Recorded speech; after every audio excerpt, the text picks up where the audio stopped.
Welcome back to another technical deep dive here in the debug zone. Today, we're tackling a big question and breaking it down with insights from other users.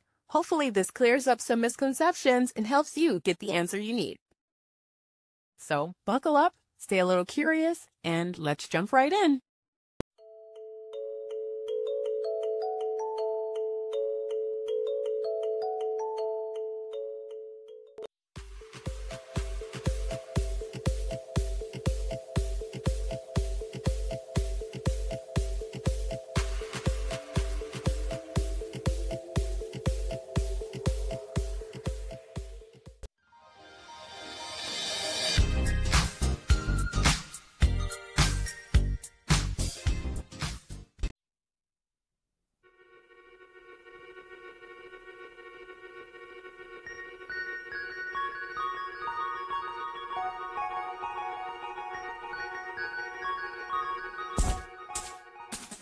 And that's a wrap.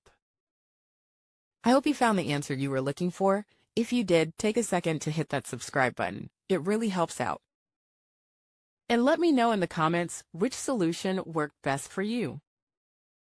See you next time in the debug zone.